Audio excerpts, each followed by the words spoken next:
Hello, what's up everybody? So right now I just wanted to make a new announcement. So I'm going to try to make videos more often, but with the COVID situation and what it's been, it's like I've been stuck at home like most people, and that hasn't given me, or I didn't want to exercise or do anything, so it has affected my health a lot. But I still enjoy gaming, I still enjoy my hobbies. It's just that just simply don't know what to do. If you have any ideas, feel free to put it in the comments. But at the moment, right now, I'll just try to exercise little by little and put my progress on every video that I upload.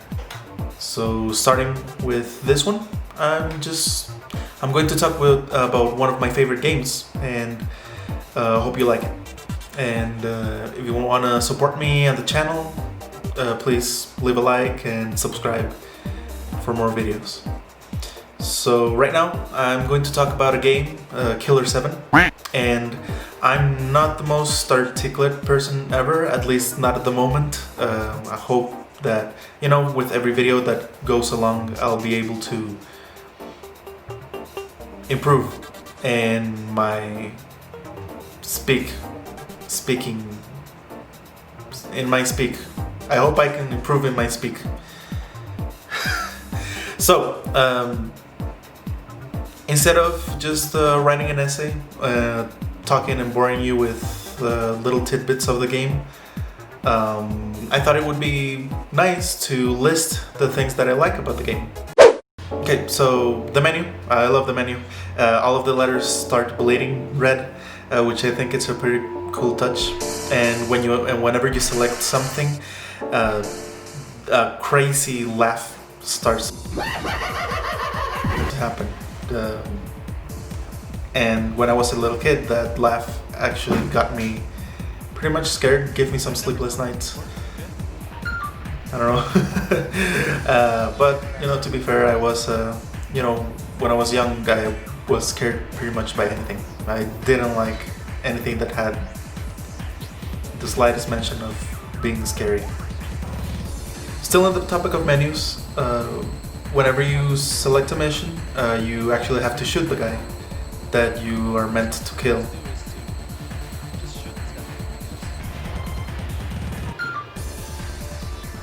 I like its symbolism, and I love whenever he shows the moon.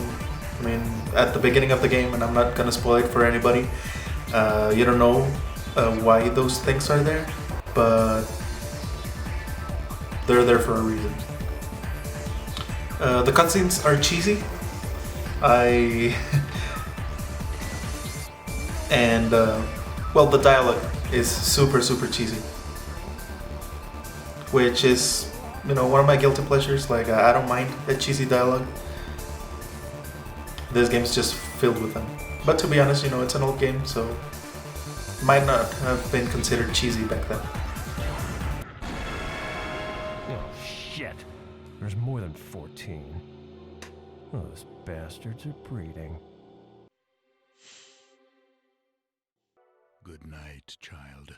It's past your bedtime.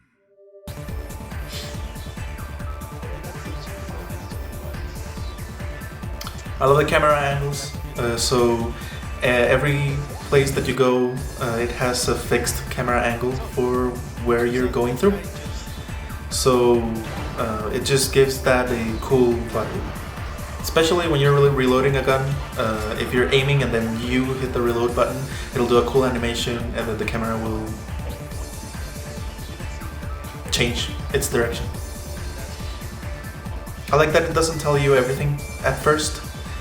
So right then you can see that one of the main characters can switch between 7 different people. So it's like a lot of people inside this person or this personality. The enemies are terrifying. They got me super scared as a kid, but I thought it was worth playing through it because the game just looked so cool. But you know that an enemy's there when you hear a laugh, and the enemies are invisible. You need to first aim with your gun and then scan. You can count that as 2 things I like.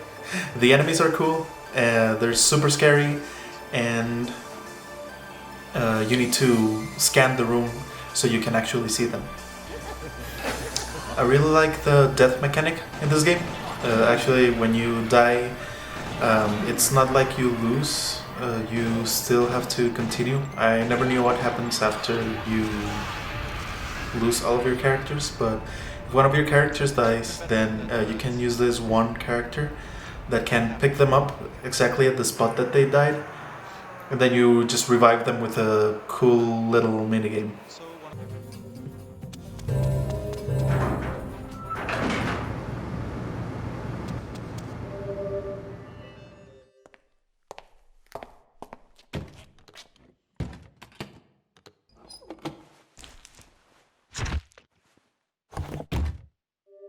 Look, I'm a cleaner. I can feel no remorse when seeing a dead body. To me, it's merely cold, rotting flesh. There we go. And he's alive again. I like that this game has a Resident Evil vibe because you have to deal with puzzles and strange things in the environment. So there's a lot of different puzzles in this game that you need to fulfill before you progress.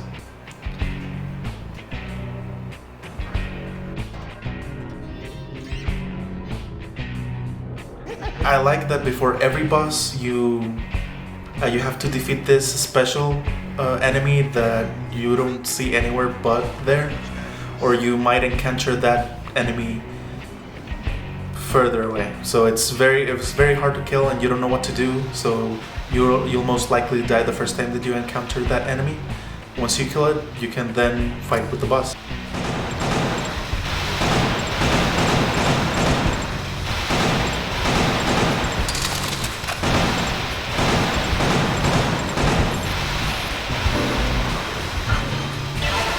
I remember.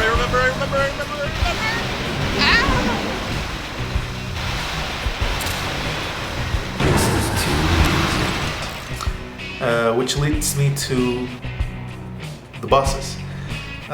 So right now I'm just gonna show the first boss, and they all have unique things or unique ways that you can kill them. This one, for example, you need to shoot her in the back. And there are other stages that I'm not gonna spoil you with it, but yeah, the bosses are insane.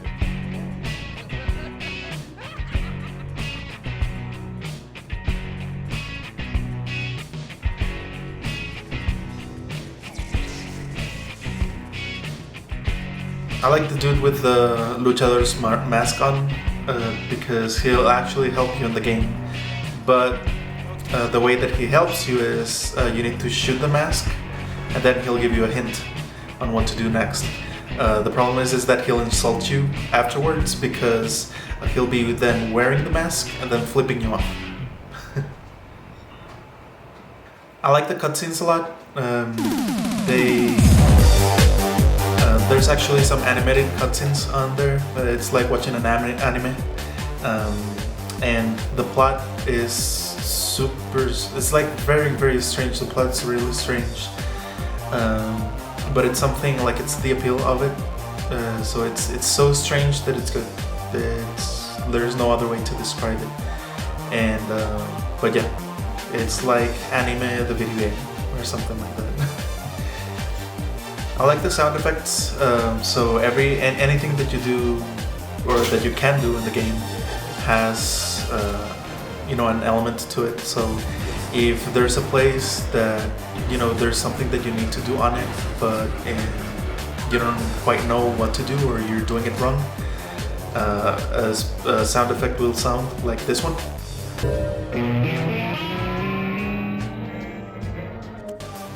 So that tells you that you can do something there or that there's something there that you need to accomplish, but you need to figure out what exactly to do. So you can either use one of the character's special abilities to unlock a place, or you need to go to a different area and Like for example, there's this bathroom that you can take a look at the sprinkler, and then you'll hear that sound. But in order to turn on the sprinkler, you need to use the ring of fire to set it off. So that's a way to move on or move further for that puzzle.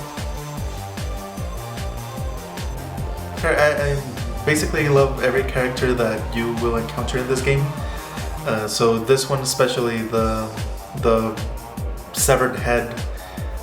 You know, the way that it talks is funny. Like it's, you know, he uses a lot of emoticons and things like that to talk, and he'll actually give you things. So it'll give you one, like a ring, for example. It'll give you a ring too, so that you can progress through the story. So yeah, I think it's pretty cool. It's very strange. Like I said before, this is a very, very strange game, but it's pretty cool. You know, there's no game like it. Well, yeah, there's no game like it.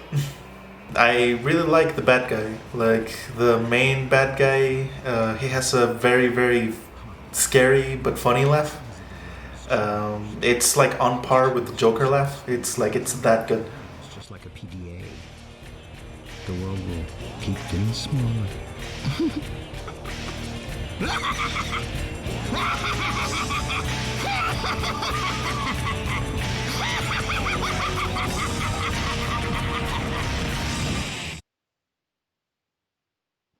Hey, so when I was editing the video, I was like, from everything that I recorded, only like half of it was done, and I was already up to 10-12 minutes so far. So normally I didn't want to bore you guys too much, so just gonna cut it at 12. But there's a lot of things that I love about that game, like the special abilities of the characters and things like that. But you know, it's better if you discover them by yourself. The game is on Steam, very, very, very cheap. I'll put a screenshot of the price right now on the screen, maybe like here. But yeah, so it took me quite some time to make this video, but hope you guys like it, and I'll see you in the next one. Goodbye.